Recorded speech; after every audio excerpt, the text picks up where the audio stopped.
মধ্য অসমৰ ৰাইজৰ চিকিৎসাৰ অভাৱ পূৰণত ব্যৰ্থ নগাঁও চিকিৎসা মহাবিদ্যালয়ৰ আজব নিয়ম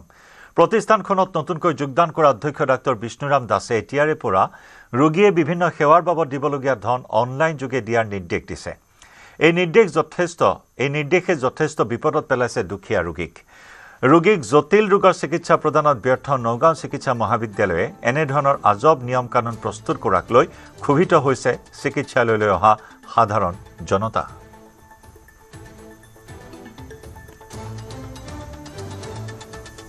উপস্থিত আছো মধ্য অসমৰ স্বাস্থ্য খণ্ডৰ যি উচ্চ চিকিৎসাৰ একমাত্ৰ প্ৰতিষ্ঠান নগাঁও চিকিৎসা মহাবিদ্যালয় আৰু নগাঁও চিকিৎসা মহাবিদ্যালয়ক লৈ নগাঁও মৰিগাঁও কাৰ্বি আংলং এইসমূহ স্থানৰ ৰাইজৰ যথেষ্ট এক আশা আছিলে যে মধ্য অসমৰ স্বাস্থ্য খণ্ডৰ এক যি অভাৱ পূৰণ কৰিবলৈ এইখন চিকিৎসা মহাবিদ্যালয় আগবাঢ়িছে কিন্তু প্ৰকৃততে সাধাৰণ ৰাইজ কিমান উপকৃত হৈছে আজি এখন চিকিৎসা মহাবিদ্যালয় স্থাপন হোৱা আজি মুকলি হোৱা 4টা বছৰ অতিক্ৰম কৰিলে কিন্তু বৰ্তমানো যথেষ্ট অভাৱ বহু যি জটিল ৰোগৰ চিকিৎসা ইয়াত নহয় আৰু ইয়াৰ পৰা অধিকাংশ ৰোগীয়ে গুৱাহাটী চিকিৎসা মহাবিদ্যালয় অথবা তেজপুৰ চিকিৎসা মহাবিদ্যালয় প্ৰেৰণ কৰিব লাগে যি নগাঁৱৰ যি ভোগেশ্বৰ ফুকনী অসামৰিক চিকিৎসালয়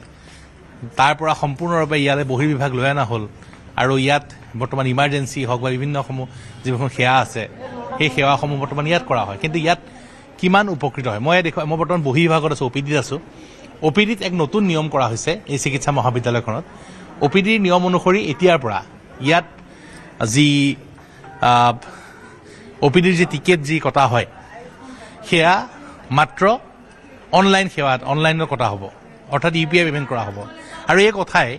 ইয়াৰ যিসমূহ দুখীয়া ৰোগী যথেষ্ট অসুবিধাত পেলাইছে কাৰণ যি অপিডিত যি অনলাইন কৰা হৈছে যি বৰ্তমান ইয়াত মই দেখুৱাইছোঁ এইটো অপিডি এইটো বহিৰ্বিভাগ চিকিৎসা বিভাগৰ ইয়াত বৰ্তমান দেখিবলৈ কৈছে কেছ কাউণ্টাৰত বৰ্তমান এয়া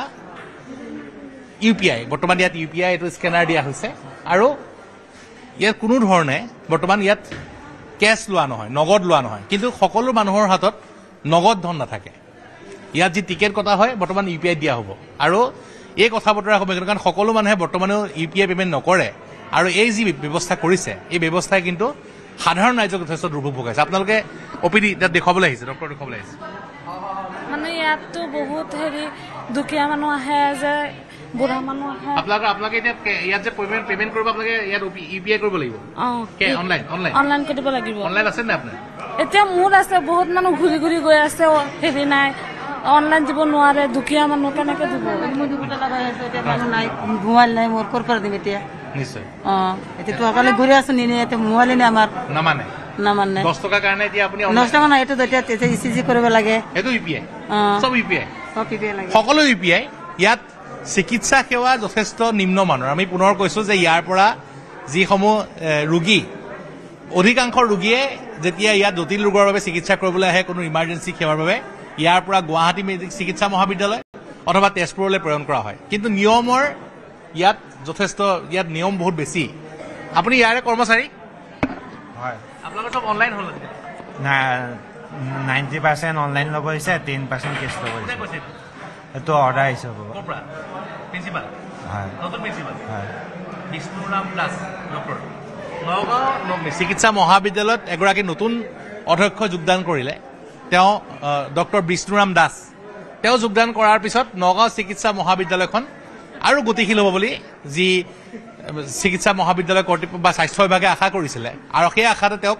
ইয়াত এপইণ্টমেণ্ট দিয়া হৈছিলে তেওঁক ইয়াত নিযুক্তি দিয়া হৈছিলে তেওঁক নগাঁও চিকিৎসা মহাবিদ্যালয়ৰ দায়িত্ব দিয়া হৈছিলে কিন্তু তেওঁ অহাৰ পিছত নগাঁও চিকিৎসা মহাবিদ্যালয়ৰ কোনো সলনি নহ'ল নগাঁও চিকিৎসা মহাবিদ্যালয়ত কোনো জটিল ৰোগৰ চিকিৎসাৰ কোনো ধৰণৰ ইয়াত উন্নতি নহ'ল কোনো ধৰণৰ নতুন সেৱা নাহিল তাৰ পৰিৱৰ্তে নাভূত নাচুত কিছুমান কাম কৰিবলৈ ল'লে এতিয়া UPI পেমেণ্ট কৰিবলৈ দিছে সকলো UPI অনলাইন ল'বলৈ দিছে অধিকাংশ দুখীয়া ৰোগী কিন্তু ইয়ালৈ চিকিৎসা মহাবিদ্যালয়খনলৈ সাধাৰণতে চৰকাৰী চিকিৎসাৰ বাবে ধনী মানুহ খুব কম আহে তেওঁলোকে ধনী মানুহে নাৰ্ছিং হোমলৈ যায় বা বিভিন্ন ব্যক্তিগত খণ্ডৰ চিকিৎসালয়লৈ যায় যিসকল দুখীয়া ৰোগী তেওঁলোক সদায় চিকিৎসা মহাবিদ্যালয়লৈ আহে চৰকাৰী চিকিৎসা তেওঁলোকে সেৱা ল'বলৈ আহে কাৰণ তেওঁলোকৰ হাতত পৰ্যাপ্ত ধন নাথাকে আৰু সেইসকল ৰোগীক UPI থ্ৰুৱেদি অনলাইনৰ থ্ৰুৱেদি যি ধন দিয়াৰ যি নিয়ম কৰিছে সেই নিয়মে যথেষ্ট বিপদত পেলাইছে নগাঁৱৰ ৰাইজক আৰু এই নাভুত নাচুত এইসমূহ নিয়মে কিন্তু নগাঁৱৰ ৰাইজক যথেষ্ট বিপদত পেলাইছে কোনো ধৰণৰ উপকৃত হোৱা নাই ৰাইজ চিকিৎসা মহাবিদ্যালয়খনত যিসমূহ জটিল সেৱা আনিব লাগে এগৰাকী নতুন অধ্যক্ষ আহিছে তেওঁৰ দায়িত্ব আছিলে নগাঁও চিকিৎসা মহাবিদ্যালয়ত প্ৰায়ে যি অভিযোগ উঠে যে ইয়ালে জটিল ৰোগত চিকিৎসাৰ বাবে যিসকল ৰোগী আহে তেওঁলোকক যি বাহিৰলৈ পঠিয়াব লাগে নগাঁৱত চিকিৎসা নহয় যি গুৱাহাটী মেডিকেল কলেজলৈ ৰেফাৰ কৰিব লাগে দুৰ্ঘটনাত আক্ৰান্ত হৈ পেলাই আহে যথেষ্ট এক ভয়ংকৰ পৰিস্থিতি আহে সেইসকলক ইয়াৰ পৰা গুৱাহাটীলৈ পঠিয়ায় হয়তো আদবাৰতে মৃত্যু হয় যাৰ কাৰণে এখন চিকিৎসালয় ইয়াত স্থাপন কৰা হৈছিলে সেইসমূহ সেৱাৰ উন্নতি কৰাৰ কথা তেওঁ চিন্তা কৰা নাই নতুন অধ্যক্ষগৰাকীয়ে এইসমূহ নিয়ম কৰিছে যিসমূহ নিয়মে পুনৰ ৰাইজক বিপদত পেলাইছে আৰু নগাঁও চিকিৎসা মহাবিদ্যালয়ৰ ভিতৰত কি ঘটি আছে সকলো বাতৰি আজি আমি কৰিম আৰু সকলো দিশ আমি দেখুৱাই যাবলৈ চেষ্টা কৰিম নমস্কাৰ গাঁও চহৰ জিলা খবৰ ষ্টুডিঅ'ত ৰশ্মিতা গোস্বামী সমগ্ৰ ৰাজ্যজুৰি আৰম্ভ হৈছে বুথ পৰ্যায়ৰ বিষয়াসকলৰ ঘৰে ঘৰে যোৱা কাম সমগ্ৰ অসমৰ লগতে দৰং জিলাতো আজিৰে পৰা আৰম্ভ হৈছে এই প্ৰক্ৰিয়া দৰং জিলাত 7,13,451 জন ভোটাৰৰ ঘৰলৈ যাব বুথ পৰ্যায়ৰ বিষয়াসকল 864টা ভোট কেন্দ্ৰ আছে দৰং জিলাত প্ৰতি ঘৰলৈ গৈ ভোটাৰ তালিকা শুদ্ধকৰণ কৰিব বুথ পৰ্যায়ৰ বিষয়াসকলে 20 ডিচেম্বৰৰ ভিতৰত এই ভোটাৰ তালিকা বিশেষ সংশোধনী কৰাৰ সময় সীমা ধাৰ্য কৰা হৈছে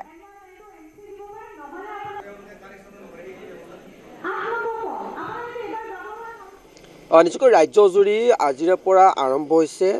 বিশেষ সংশোধনী ভোটাৰ তালিকাৰ কাম আৰু দেখিবলৈ পোৱা গৈছে যে আজিৰে পৰা বিএলঅ'সকলে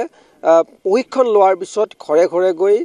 ভোটাৰ তালিকাৰ পৰীক্ষা কৰিব আমাৰ লগত নিৰ্বাচনী বিষয়াগৰাকী আছে আমি তেওঁৰ জানিবলৈ চেষ্টা কৰিম দৰং জিলাত কিমান ভোটাৰ আছে লগতে কিমান বিএলঅ'ক প্ৰশিক্ষণ প্ৰদান কৰি সাজু কৰি তোলা হৈছে দৰঙত কিমান ভোটাৰ আছে কিমান ভোটাৰৰ ঘৰলৈকে বিএলঅ'সকল যাব আমাৰ বৰ্তমান 7,13,451 ভোটাৰ আছে আৰু আমাৰ বৰ্তমান 864 পলিং ষ্টেচন আছে য'ত দলগাঁৱৰ আমাৰ 340 আছে দিব ইমান পইচা কোনোবা মানুহৰ থাকিব নেকি 20 লাখ মানুহক ইয়াত মাতি আনি খুৱাই বুৱাই ৰাখিবৰ কাৰণে গতিকে কংগ্ৰেছৰ কোনো যুক্তি তেওঁলোকৰ নাই আজি তেওঁলোকে কৈছে নাই বিহাৰ বেংগলৰ পৰা মানুহ আহি যাব আৰু বেংগলত ইলেকশ্যন নাই নেকি বিহাৰৰ পৰা মানুহ আহিলে খুৱাব কোনে ৰাখিব কোনে পিন্ধাব কোনে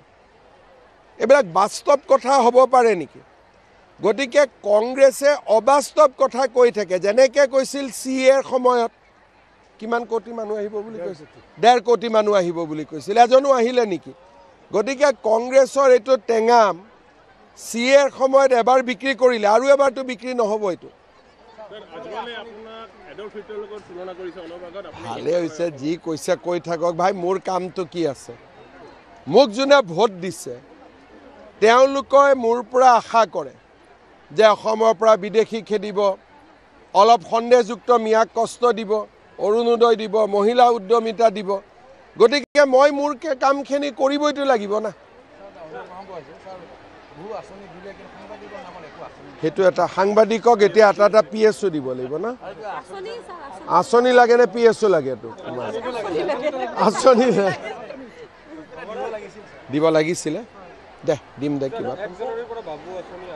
এটা বাবু এটা কৰিব লাগিব খালি কি কৰো তাকে চিন্তা কৰি আছে কিন্তু কৰিব লাগিব নহলে বাবুবিলাকে মনত অলপ বেয়া পাই আছে সিটিং MLA শুই গ'ল আৰু জানে ইয়াত কাম নাই বুলি আৰু অহাবাৰ হাৰিব বুলি অলৰেডি গম পাইছে এতিয়া সিজন গামত কোনে টিকট পাব তাকে লৈ মাথা মাৰি আছে মই ঠিক কৈছো নে না আপোনালোকৰ খবৰটো একে হয় নে নহয় প্ৰদীপ চৰকাৰে অভয়পুৰী কেতিয়াবাই বাদ দিলে এটা সিজন গামত কোনে টিকট পাব কম্পিটিশন কৰি আছে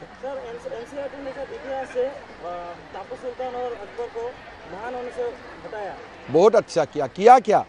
बहुत अच्छा किया मेरा बहुत बहुत धन्यवाद अगर किया होगा तो किया है नहीं किया मैं देखा नहीं हूँ अगर किया है तो मेरे से बहुत बहुत आभार बहुत बहुत धन्यवाद NCRT को टीपू इपू को मारो एकदम जहाँ भेजना है उधर ही भेज दो पूरा समुद्र में फेंक दो ठीक है चलिए दे मैं गई रख तो खुदी लो दे হ'ব